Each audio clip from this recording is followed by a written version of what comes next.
Welcome to Skip the Queue, a podcast for people working in or working with visitor attractions. I'm your host, Kelly Molson. On today's episode, I speak with Rhiannon Hiles, CEO of Beamish Museum. We talk about wiggly careers and finding opportunities that use all of your skills. We also discuss philanthropic thinking and how to use this approach to support the funding of new projects. If you like what you hear, you can subscribe on all the usual channels by searching Skip the Queue. Rhiannon, it's lovely to have you on the podcast today. Thank you so much for coming on. I'm very excited that we've got Beamish back on, if I'm honest. So I know that we've had lovely Matthew Henderson, one of your past colleagues, came on not too long ago and talked about creative ideas for driving commercial income. But I've recently experienced Beamish, which I'm sure we'll talk about later on in the podcast. So I'm really, really chuffed to have you on. It's lovely. Oh, it's a pleasure to be here. I've been dying to talk to you as well. So this is great. We had that initial conversation, didn't we? And so to be talking to you again today, it's brilliant. Well, hopefully you still feel like that after I've asked you these icebreaker questions. Right. Let's start. Okay, I want to know, what's the worst gift that you've ever received, but you had to try really hard to kind of be grateful for? Oh, well, I used to have a black and white collie. When I was growing up, we had a small holding, and we always had collies. And I had my favourite collie was called Woody, and so I loved Woody. Woody came everywhere with me, black and white. And I was out somewhere once, and I said, "Oh, she looks a bit like a badger." When they were asking me what she looked like, and then people kept giving me badger stuff all the time. And my house was getting full and full and full. I was a student at the time, and I had a student house. It was full of badger things, and I was always very polite because I was brought up to always say thank you. Thank you very much for the present. Inside, I was going, not more badger things. And when I eventually thought, I'm just gonna, I was moving, and I thought I'm going to put all those badger things in a box and take it to a charity shop, and I did that. Oh, and somebody would have loved that big box of badger rubbish, wouldn't they? Somebody.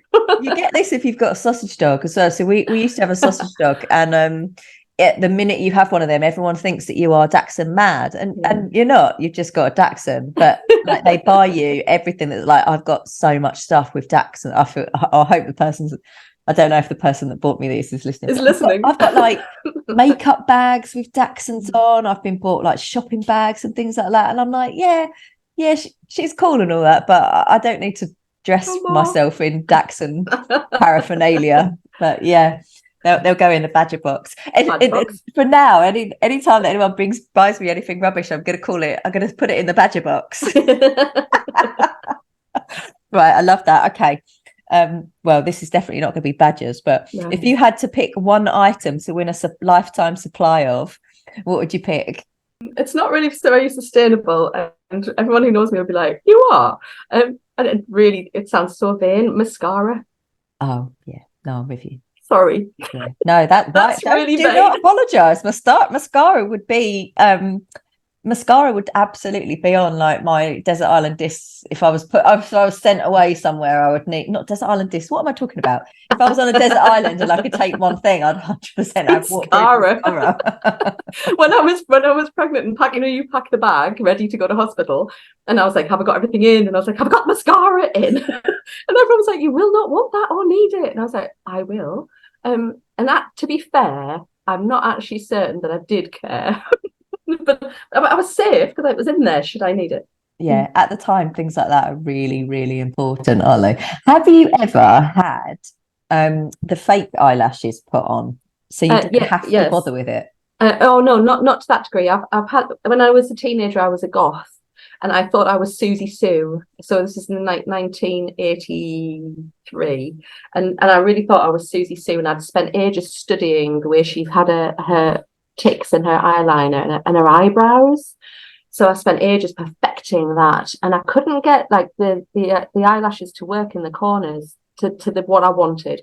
So I probably from Superdrug or the equivalent in 1983, because I can't remember where it was. It was in Durham. I'd snuck in with my pocket money, and I bought these stick-on ones to go along the top. They didn't stay on very long.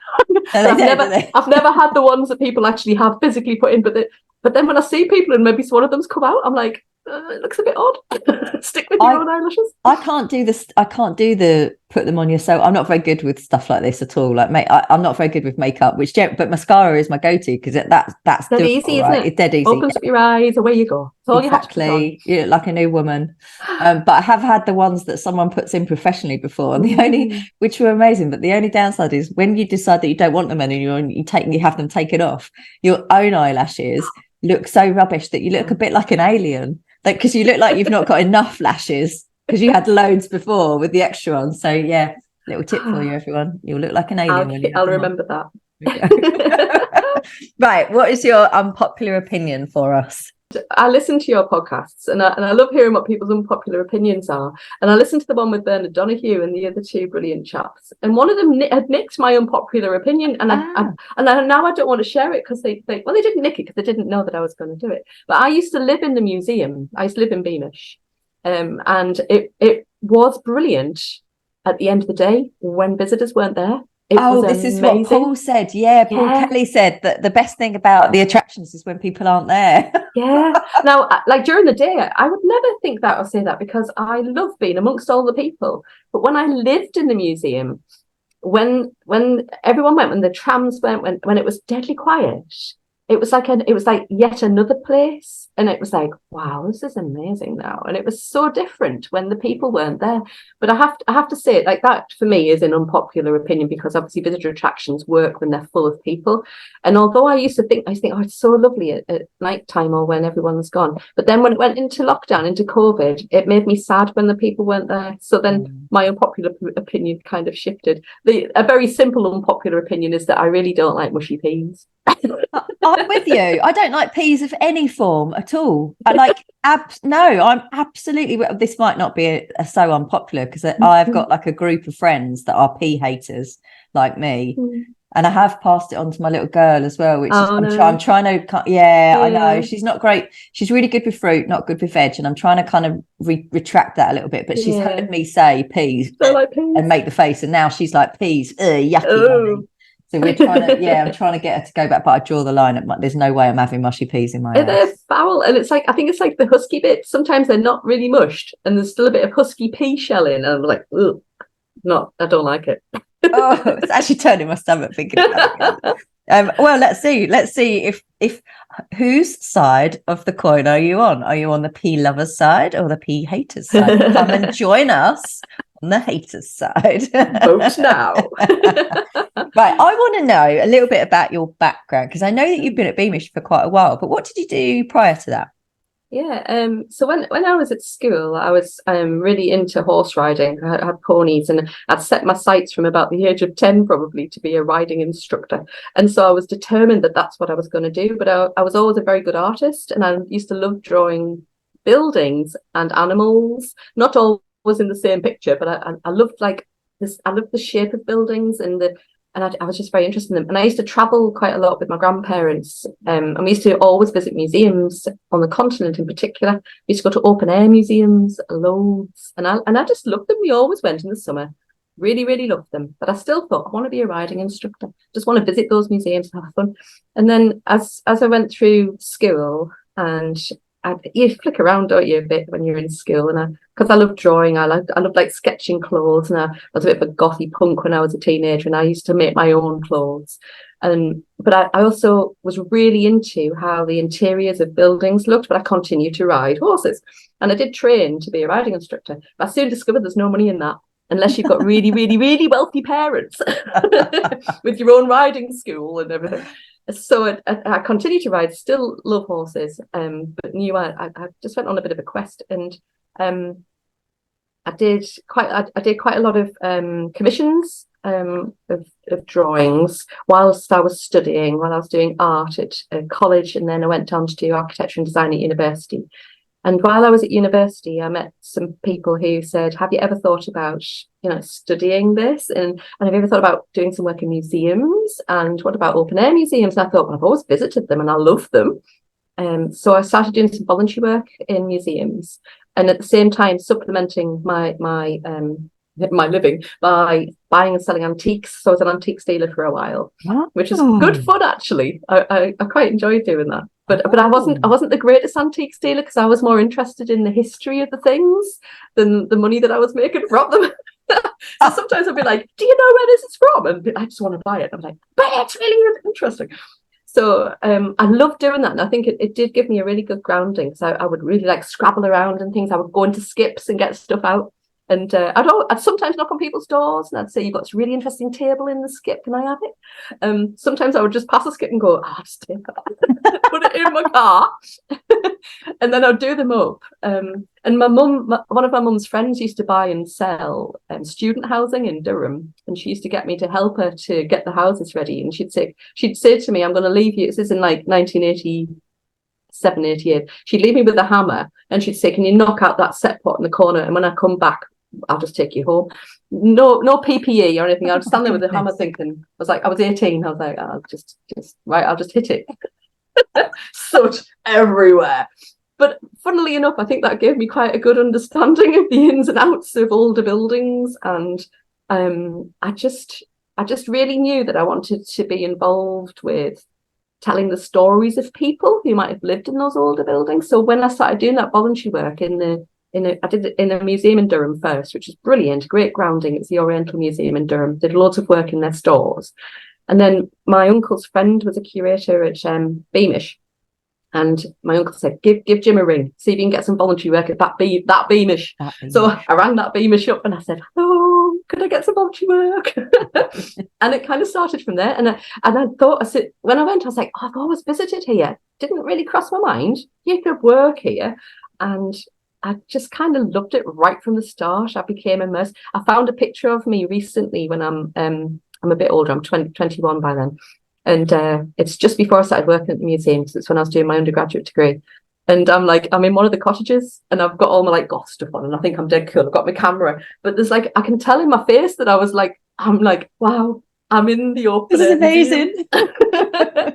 Yeah, so I think I had a bit of a I don't know, was I going to be a horse rider? Was I an antique dealer? Was I an artist? But then when I went into open air museums, I just knew, I just had this I don't know, fire in my belly, whatever you want to call it. I was like, this is where I need to be. And this is what my quest is. This is where I want to lead one of these. I want to be responsible for one of these fantastic places. Oh my God, what an incredibly wiggly. I love that. So I really like hearing about where people, I think the skills that people have and how they then apply them into the roles that they've ended up in. Yeah. Like when I was so shocked when you said about antiques, because I love that. I love nothing better than a Sunday morning mooch around a vintage shop or just scouring charity shops for any kind of bargain that I can find. Yeah. And I was like, oh, she's literally living my life. That's amazing. I'd love to do that job. I think briefly because I used to go, so a friend of mine who was at university with, he said, well, if you're dealing in antiques, why don't we set up together? Why don't we get a van together? Have you got any money? And I loaned £500 off my mum. And I said, I'll give you it back. I don't think I ever did. And we bought this really tatty van. Bearing in mind, this is in the late 1980s. And we used to do Newark. We used to go up to Islington in Edinburgh near the airport. We used to go around the country doing all the really big antiques fairs and camp. And sell our goods really early in the morning to the dealers, and then all the public would come in. And then I started to be semi all right at it. And a friend of mine had a pub with what had been a shop attached to the pub in York. And she asked me if I wanted to sell some of my antiques in that little shop attached to the pub. So I did that for a little bit. And then I thought, I think it's not quite working for me. There's something not quite right. And it was because I wanted to tell the stories of the things. Yeah. So I enjoyed doing it and I learned lots doing it. But I wanted to be a curator, basically. And I hadn't clicked at that point. And then when it did click, I was like, it's clicked. That's what I'm going to do. And so you stayed at Beamish and you've just progressively worked your way through all of these different roles up to CEO now. I know. That's amazing. It is amazing. But you hear that quite a lot, don't you? Where people find the place and then they stay there because they're so that it's got them, basically. It's just got them hooked. And I totally understand this about Beamish. So we were talking about this just before we hit record, but I visited Beamish a couple of months ago and had such an emotive reaction to the place. It it's an incredible experience. It's the first living museum that I've ever been to. So I kind of wasn't, I knew what to expect, but I didn't know what to expect, if that makes sense. Like I knew what was there, and I knew what was going to happen and how we were going to experience the day, but I was not prepared for how completely immersive it is, and how emotional I got actually at some of the areas. So tell us, can you just give us an overview of Beamish for our listeners that haven't been there? Just, what is Beamish? Yeah, I can. And I think you've described it really, really well there about it being immersive and emotional. So those elements will perhaps occur for the visitor. They might not. It depends what people want to get out of their visit. But you and I were talking about how increasingly, as we have more living memory that we represent in the museum, that people will have emotive responses.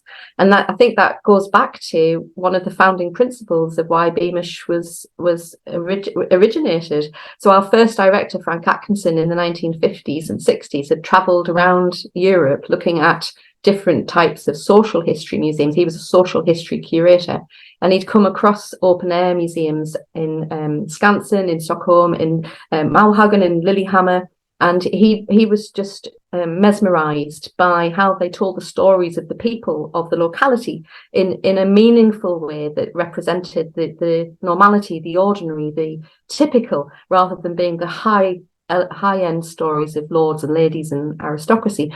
And he wanted to recreate something similar back in the north of England, because he had seen disappearing stories and communities and lives, and he foresaw that there would be more of that disappearing, as he foresaw that coal mines would begin to change or close.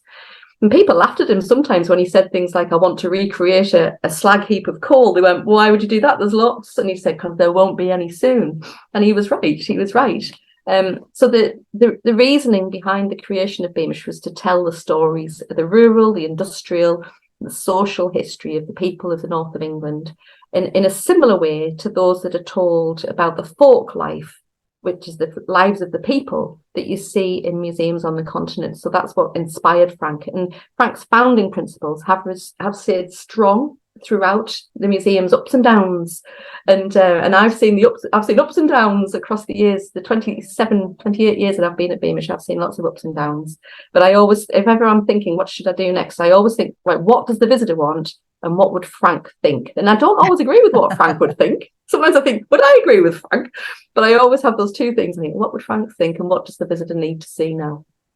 And I was watching, there's a YouTube film called The Man Who Was Given a Gasworks, which is about Frank and his ideas. It was filmed in the late 1960s, and it's really funny to watch. It's very BBC when you watch it. But it tells you a lot about where the ideas came from, but some of the things that he's talking about and the people that he's meeting in Skansen in the continent. And he's interviewed by Magnus Magnusson as a very young man, which is quite interesting. And they still ring true. And they still have this philosophy that all school children would visit from the locality to their open air museum. And that's still a strength. That's still very important to myself, but also to our museum, but also to other open air museums that I know.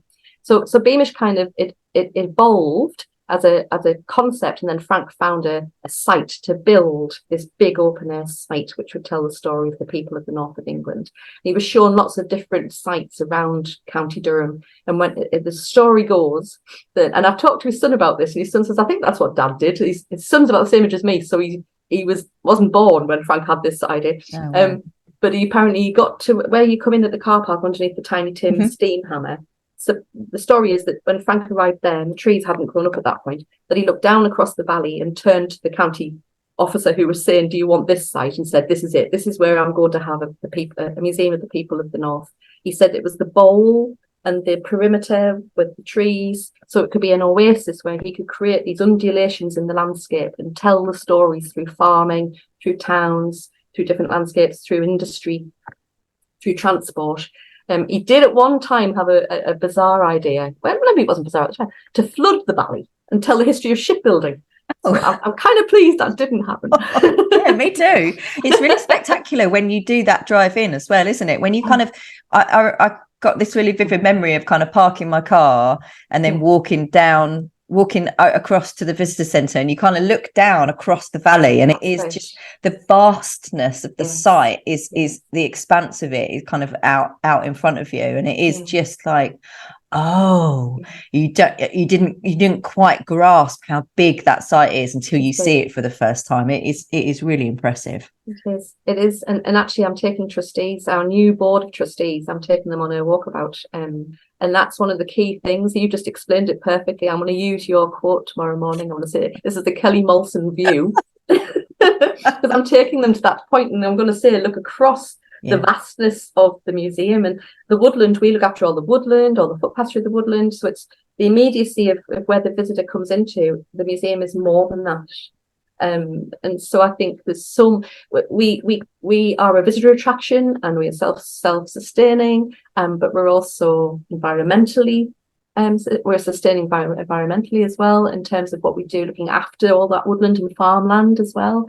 And I think that there's a lot more still that the museum has left to do. I think it's almost like it will continue to evolve and change. It'll be ever changing. It's someone who I know who runs a museum on the continent. I was saying to them, what are you going to develop next? And they've done a lot of development very, very quickly, and they get some very good funding, which is brilliant for them. But they had to stop developing because their site is so small. They can't develop any further. They're in the middle of a city, and they represent an old town, and their site is constrained by its size. And they said, we're very jealous of you at Beamish because you've got so much space. Just carry on and on and on and on. Well, the self-sustaining thing is actually it's part of what we're going to talk a little bit about today. So I think it was last season we had Matthew Henderson come on, who's the former head of commercial operations there, and he talked quite a lot about creative ideas for driving commercial income. So all of the amazing things that Beamish have done to really kind of expand on the Beamish brand. I mean, I'm sitting here today, and in front of me I've got Beamish sweets. I've got a tin of lovely Beamish Jubilee sweets sitting in front of me. And, you know, Matthew talked a lot about the things that you did during lockdown and how to kind of connect with the audience when you couldn't be open, but just expand on that whole kind of product base that you have. And that was something that I was super, super interested in when I came to visit Beamish as well, because your gift shop is phenomenal, absolutely phenomenal, but all the way around the sites as well, the things that you can buy. You know, we talked about that immersive experience, but you know, you can buy products where the packaging of those products, it hasn't just been created, it's been created from things that were in use and used as kind of branding back in the 50s and back in the 1800s, and that is just, it's amazing. I guess I want to kind of just talk about Christmas. So we're on the run up to Christmas now, aren't we? And I want to talk a little bit about how you drive revenue at what is often considered quite a quieter time of year for attractions, because you've got quite a good process of doing that. Is that part and parcel of the hard work that you did during the pandemic to get these products developed? Yeah, so just prior to the pandemic, Matthew and I, and Matthew talked to you about this, we had started to think about how we would turn the museum into a really good profit centre without us looking like we were selling the collections, because obviously you've got to be really careful. We're a designated museum and all the rest of it. There are really easy ways to do that without it being a barrier. And we came up with all these sort of ideas, and then went into the pandemic, and it sped it all up for us. The things which we've been thinking about, would we do it or would we not? We just said, look, we're going to do it, because what else have we got to lose? And Matthew did talk to you about that. So we entered into this. What are we going to be doing? What are we going to replicate? Who are we going to work with? What are the things we've already got? And Matthew had been working on, for example, the Monopoly. He'd been working on that just prior to the pandemic. We just sold out of that during the pandemic because everyone was at home and wanted to buy board games. So we had thought everything will sit on the shelves, but it didn't. It flew out. We didn't have an online shop, but then we suddenly did, like overnight. And so we talked about having an online shop, and we were sort of getting there, and then went into pandemic, and like a lot of folks, it just sped everything up. It really, really did. So some of the work which we've been doing, which was taking us quite a lot of time, I think the pandemic, silver lining, and people talk about the negatives and the positives of the pandemic, the silver lining for our retail and our product ranges was that it really allowed us to move swiftly through ways of helping the museum to be self-sustaining through our immersive sales. When you were in the museum, you've been on the town street, and we have the stalls in there. It's a market town. You would expect to see stalls outside, and all of the products on there are all Beamish products, and they've been made either in the museum or they've been made by local suppliers who then are only selling through us. Our ice cream is produced by a local ice cream maker, but the method and the flavours are only sold at Beamish, so you can't get them anywhere else, so it's bespoke to us. But I'm thinking about how we move us into like the next phase, which is all those things which we only sell. For me, there's a lot more that we can do in terms of, we've talked about brand licensing and things like that, but in terms of the Beamish reach. So during lockdown, the Harrods of the North, Phoenix, contacted us and said, can we sell Beamish products? And we were like, yeah, Phoenix have rung us up. We were like, Phoenix are on the phone. We're so excited. And we thought, we're going to sell through Phoenix. But for me, that's the start of what we can do with our brand name becoming a high street name, but a high street name that has got some gravitas behind it. So I would want to make sure that we didn't sell ourselves out. We'd want to place ourselves in appropriate places, if that makes sense. So what I wouldn't want to see is that our brand became lessened because we'd maybe chosen the wrong partner or whatever that happened to be. But I think that the Beamish Museum brand is strong, and I think it could stand on its own 2 feet as a brand, not just at Phoenix, and it does at Phoenix, so that's brilliant, but elsewhere as well. And I've got some conversations lined up with folks to do with high streets and how we can link up and partner with high streets locally, and perhaps that grows and develops as well. But also in terms of what we can do through our online sales, because we've lessened our impact there, I think, but that's probably because the items which people were buying at home during the lockdown, they can now go out and they can come into the museum and buy, and they want that in the museum experience. But I think there's other things that we could do, like we have a lot of enamel signs and posters. We wouldn't need to hold all that stock in the museum. We can work with companies who can then just download that and then sell that, rather than us having to say we have this massive space where we just hold loads of stock, and that's for any museum, that's a challenge. Where do you store things, let alone where do you store shop stock as well? Yeah. So I think at this stage we're on the cusp of something quite exciting, but we don't know what it is yet. But we've got I showed Jamie John Anderson round. He's a good friend of ours. He's the director of commercial at National Museums Liverpool, and he's brilliant. I use him as a bit of a mentor. He's great. And I was walking around with him, and he's done work at Warner in the past, and with the butterbeer and all the rest. I was like, what can we do? He said, I can't, there's just so much. He said, you get lists and lists and lists of things that you could brand license and that you could sell. And that would bring that in. Does that make it harder though to make those decisions about what you do? Because there's so much, it's so much that you could do. It's not, there's not an obvious kind of standout one. There's just vast, reams of things that you can do. It is, and we've got a commercial manager who took over after Matthew left, and she's brilliant, and she's still in touch with Matthew. They talk a lot about how we would move this forward and which product comes first. And our collections team are really excited. I mentioned just now about the railway posters and the enamel signs that we have. People would love those, and the collections team are like, we need to do those first because they're brilliant and they're easy and we can do them. So it does make it hard, and everybody has their own version across the museum about what they think we should do first. So it is tricky, and we've just dipped our toe in, and there's other sides of things when we enter into our accommodation, which will be the first time we've done this at the museum. We've done overnight camping at the museum for a while, and that's really successful. But to have our own self-catering accommodation is coming on next year. And I would like to feel that if you're staying in one of those cottages, that the soap, the welcome pack, the cushion, the whatever that is, that you will be able to get that, but that it's bespoke to us, but you will be able, and it's not at a ridiculous price either, that it's accessible to people, but that people will be able to get those items should they wish to.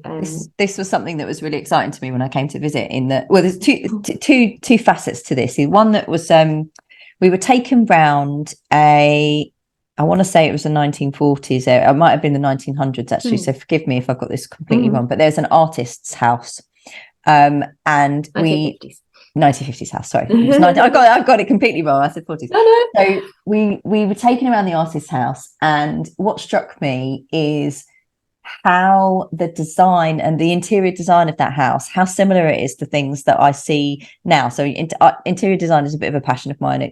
It's something that I spend hours scrolling at, looking at on Instagram. But there were things that were in that house that are now back in fashion. So things, they just come full circle, don't they, with design? And so that was really interesting to me. And I remember at the time having a conversation, I think with Julie, and saying, I'd buy that wallpaper that was on the wall. I would buy that wallpaper. I would buy that rug that they've got, that throw that was across the bed.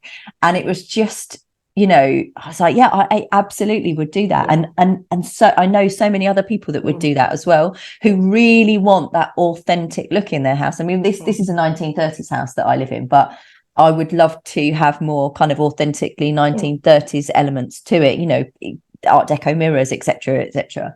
And you can kind of imagine that not only being popular with the people that come and visit, but actually extending that into, interior designers that are styling other people's homes. They haven't necessarily been to Beamish, but they know that they can get this incredible thing from Beamish because they know how authentic that's going to be.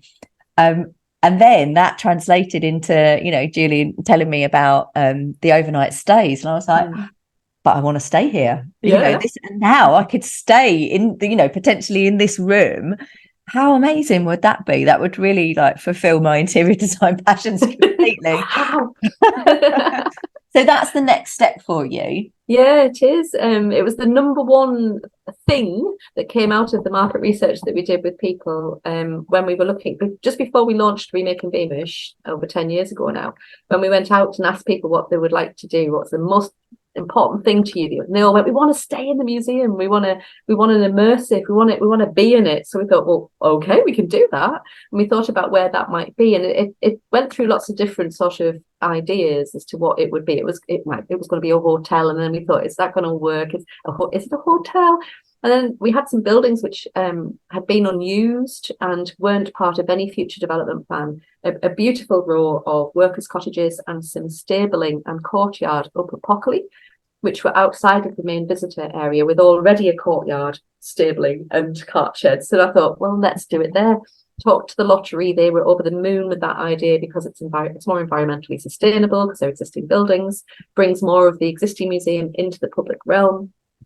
And it gives us an opportunity to use areas which, to be honest, how would we do something with them going forward, but also enables people to stay in the museum.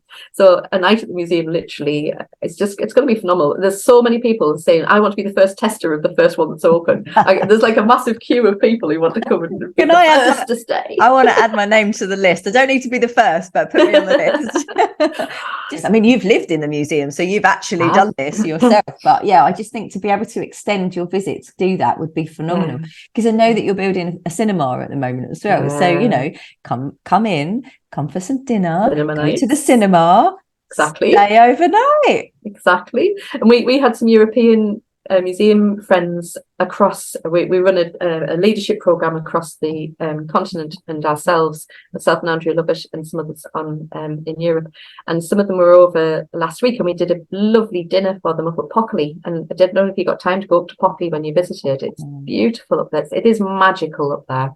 And we have this young lad. He's been a trainee chef, and he's brilliant. He loves historical recipes. He loves preparing in the old style, but to make it edible, to make it something which can then be eaten in a venue. And he spent ages thinking about what we would eat and how we would describe it, and it was beautiful. And as the light was going down, I thought, this is what's going to be like for those folks who are going to be staying just across there, just right near Pockley. So that's what I think about, all the ways we could make additional revenue. People will want to pay for this. They'll want to pay to have Connor come in and do them a period dinner while they're staying. There's so many other additional add-ons that we can attribute to the overnight stay should people wish to. I think the list is endless. You've mentioned the cinema nights, there's music, there's dance, different, experience of different cuisine as well. I think there's so much that people will get from the overnight stay, not least that you're going to be inside an exhibit staying overnight, which is really exciting in itself, isn't it? It is. It is magic when you think about it. And I think what's nice is the way that you talk about there's so much opportunity, but it's the opportunities that people want. You do a lot of work about what we're not just selling things for the sake of it. What does our audience really want? And you ask them, and you get their feedback from them, which is absolutely vital.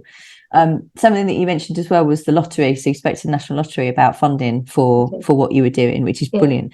Because one of the things that we said we'd talk about today was I'm going to struggle. I always struggle to pronounce this.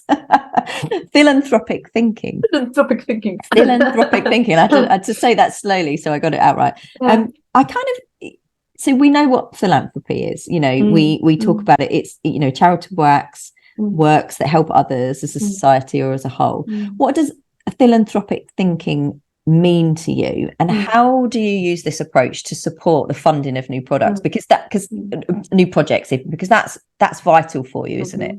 It is, it absolutely is. It's vital, and we can and need and should do much more of it, and it's something which I'm exploring further.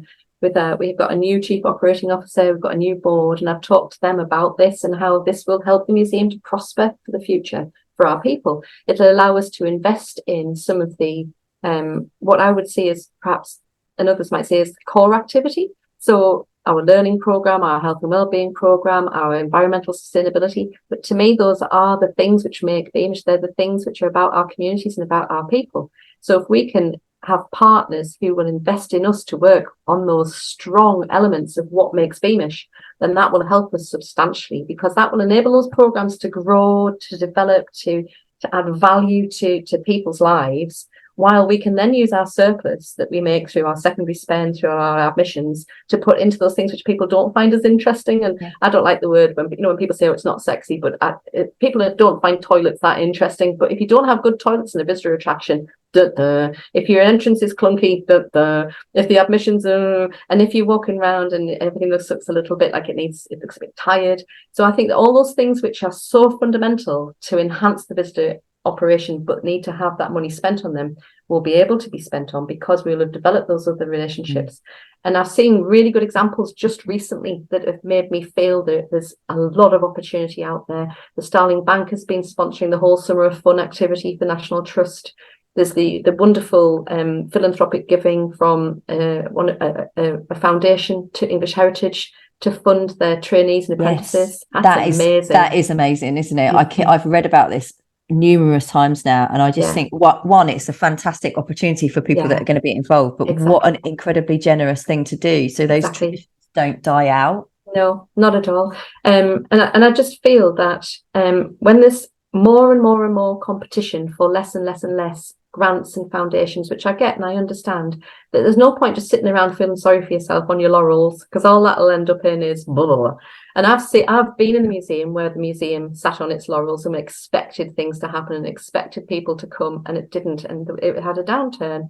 And you've got to be proactive. You've got to be the one who goes out there and talks to people and expresses what you can do, that you're a leading light. We're seen as a leading light in the north of England, and that's because of the work that we do with our communities and the fact that we are a little bit, we'll take risks, we're entrepreneurial, and we're always thinking about how we can improve the museum, improve the offer, and also be there for our people, because fundamentally that's what we're about. Right at the beginning of this conversation, we were talking about unpopular opinions, and how when nobody was there, I was like, oh, it's quite nice. But then during COVID, when nobody was there, it was awful, because that's not what the museum is about. The museum is fundamentally there for people, but people are what brings it to life. The hub, the buzz, it's about all of those all of that dialogue that happens on a day-to-day basis, and that's so important. And I think we already have folks who get really excited by what we offer.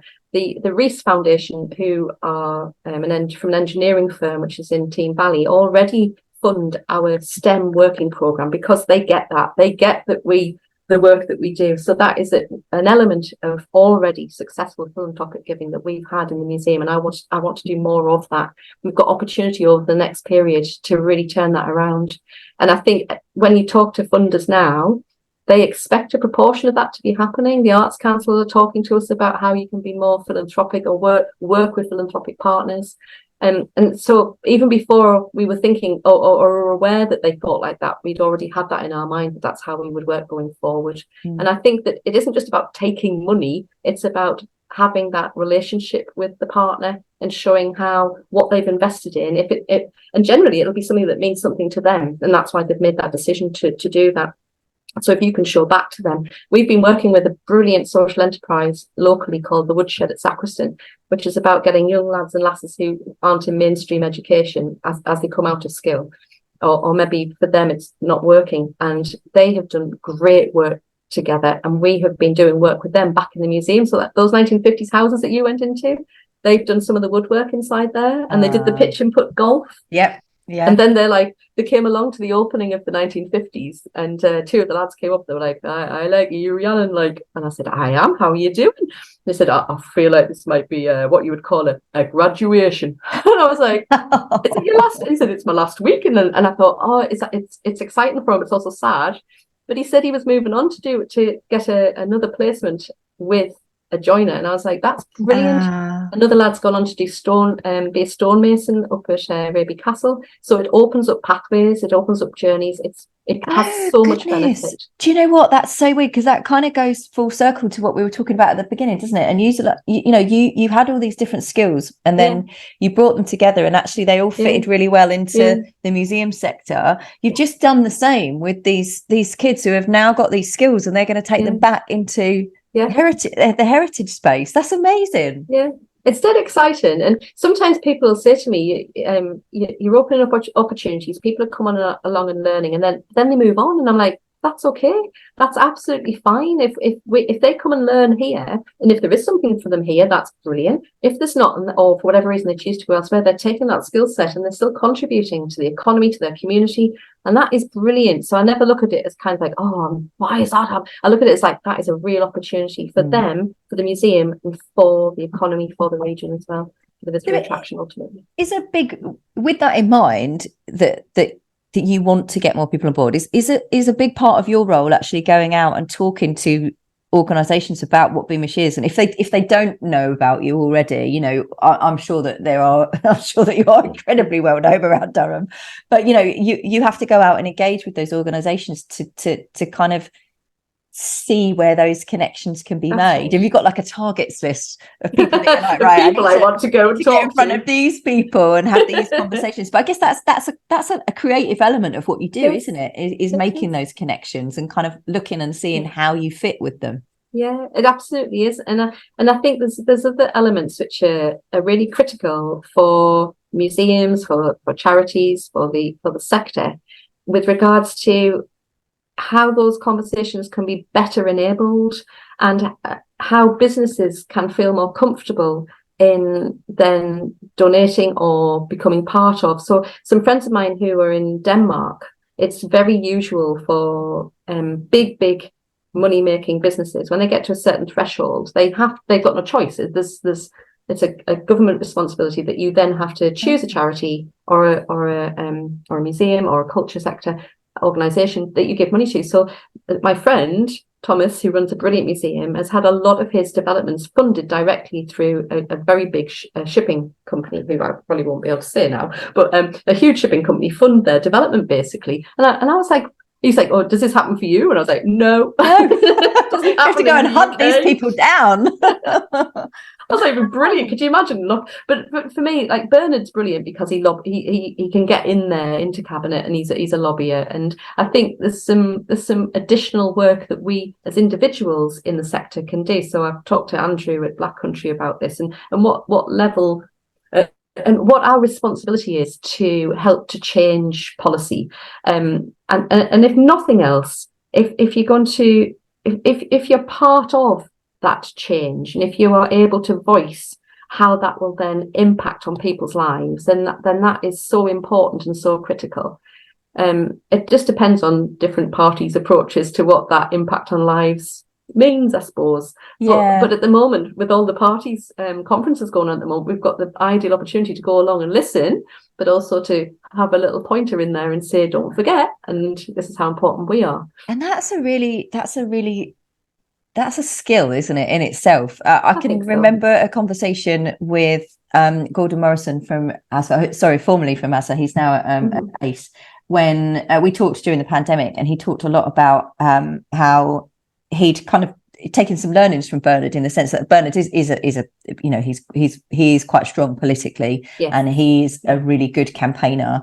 And Gordon said that they were skills that he'd had to learn. Like he wasn't a lobbyer, it wasn't his natural kind of skill set. And I think it's really interesting that you've said that, because that might not necessarily be your natural skill set either, but it's something that you've now got to kind of develop to be able to shape policy, because if there's an opportunity, take it. That's right. And it's not my skill set, but when you have a strong desire to see something work through change, and you can spot how that change can come about through having the right conversations, it's who you go to for the right conversations. It can also be the skill set. So it's that can be quite tricky. And when we were looking for our new board of trustees, when we were looking for a new chair, one of the key things we were looking for was somebody who would have that kind of skill set, and we have got that in our new chair. He really does know how to do that. And so I constantly feel like, oh, where's he going to now, and who's he going to talk to next, and who's he going to get me like linked up with? And that's brilliant, and he knows how important that is. But we also know that we have to take it at the right gentle time. So he can open doors, and I think that's so important. And our trustees, we've got a really strong set of trustees who can open doors for us. And again, that was deliberate in our approach that we took, to have a very diverse and representative board, but to also have board members who can open other doors that we wouldn't normally be opening, because we have a strong set of doors we open regularly and close regularly. But also the pace of it is so important, that all of this is really needed, because we're an independent museum. We've got to make sure that we are self-sustaining. Our main money comes from what we make on the door, but if we want to develop, we've got to make sure that we continue to get brilliant secondary spend, brilliant revenue. But on the other hand, we've got to make sure that we bring our people with us, whether they're the staff, the volunteers, our visitors. We don't want to be galloping so fast that they're not behind us when we look around. So it's very exciting times.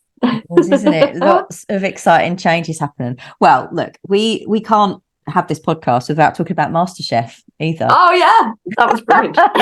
So that's an incredible opportunity. So you're recently on MasterChef, where they came to Beamish. What an opportunity!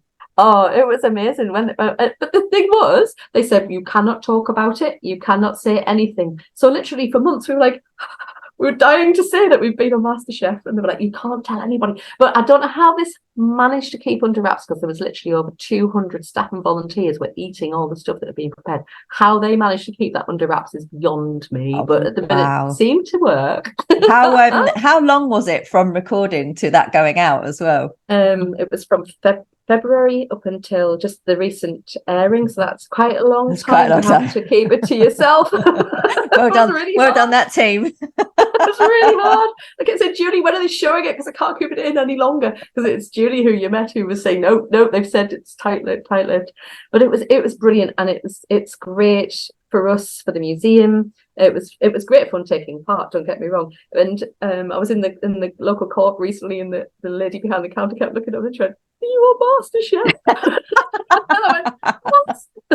Yes, I wasn't cooking, but yes. I wasn't. So I think my new quest now, I'd like to be a presenter on MasterChef. I don't want to cook, but I'd quite like to be a presenter. yeah, I could do that. I could do the tasting, not the cooking. The cooking under pressure, it's another level of stress, isn't it? Like, I like to take my time, read the instructions, don't need the pressure. Don't need the pressure. It looked lovely though. They'd used the school. They'd taken out all of the benches that are in the school in the pit village, and it turned it into, it looked beautiful. They'd used really lovely, I suppose they wouldn't call them props because they brought them in, but they were in keeping with the school. It looked so lovely. I mean, you probably watched it, and that scene of all the staff and volunteers coming in to sit down to their meal, the lovely tables, the bunting they put up, it looked right. It was brilliant. Yeah, they had some interesting takes on some local cuisine as well. Peas pudding ice cream was one strange one, but got peas in it, Kelly. If you don't want it, giving that one a swerve. Swerving that one. Right. What book have you got that you'd like to share with our listeners today? Oh, well, I've just looked across to the left because one of our trustees, called Rachel Lennon, has written a really brilliant book called Wedded Wife, which is a great book, and I've just started reading it. It's about the history of marriage, and it's really, really interesting. So I would certainly advocate that one. I have a favourite book which I go back to quite regularly, which is a childhood book, and perhaps nobody ever would read it, but I love it, and it kind of sums up for me what I was like as a child and what I continue to be like as I've gone through my career. It's called Wish for a Pony. I really wanted a pony when I was between the ages of 6 and 7, and then I wished, and my wish came true. And from then on in, I believed that anything I wished for would happen. And I still have that kind of strange, like, I do. I often think I'm just going to wish that to happen, but I think it's not just that it's holistic. I think if you really want something and you set everything towards it, yes, of course, some people might say, but then you potentially set yourself up for great disappointment and failure. But I kind of think that you can't do something without taking that risk. So I just tend to think if you want it and you wish for it that much, and that's what you're really aiming for, just go for it and do it. And perhaps the environment in which I've been brought up has enabled me to do that. And I completely understand that for some people that is probably difficult and challenging. I do get that. So I feel that if I can help others who maybe haven't got that kind of environment to help them, like those lads and lasses from the Woodshed and Sacriston, folks like that, if we can provide spaces where they really want to try something but they're not sure how to do it, then I think then we've achieved something. Yeah. That's lovely. Do you know what? So I'm reading a book at the minute. I've read the book Manifest, and it is about visualization and the power of our thoughts and how we talk to ourselves and the things that we kind of want to bring into our lives. And there was a little bit of it that I was kind of going, I just don't. Is it the power of the universe? Is it that I just? It felt a little bit woo-woo to me. But then I kind of reflected on it a bit and went, but this is about taking action, really. It's about going, I want this to happen in my life. And it's not about sitting back and hoping that it might happen just because you put a picture of it on your wall. It's actually about going out and doing the bloody hard work to make it happen. So have those conversations with the right people. Who are the people that can open the doors for you? Go and meet them, ask out to them. And I think that's a really important element of the whole. Yes, you can wish for something to happen, absolutely, but you've got to put the legwork in to make it happen as well. What a great book. All right, Wish for a Pony. Wish for a Pony. Listeners, as ever, if you want to win a copy of Rhiannon's book, if you go over to this podcast announcement on Twitter and you retweet it with the words, I want Rhiannon's book, then you'll be in with a chance of winning it. I'm maybe not going to show it to my daughter because I'm actually terrified of horses. You don't want a horse to appear in your garden. What a horse? No. Her cousins have got a pony. She can go and she can do it with them and not at home here. Rhiannon, it's been so lovely to have you on. Thank you. Thank you.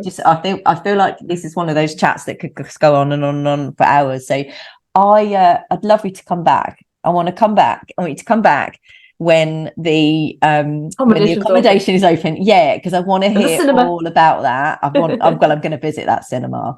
But yeah, I'd love you to come back on and tell us how it's gone once you've had your kind of first guests through and stuff. Brilliant. I think that would be a really great chat. So I'd love that. All right, wonderful. Thank you. Super. Thank you, Kelly. Thank you. Thanks for listening to Skip the Queue. If you've enjoyed this podcast, please leave us a 5-star review. It really helps others find us. And remember to follow us on Twitter for your chance to win the books that have been mentioned. Skip the Queue is brought to you by Rubber Cheese, a digital agency that builds remarkable systems and websites for attractions that helps them increase their visitor numbers. You can find show notes and transcriptions from this episode and more over on our website, rubbercheese.com/podcast.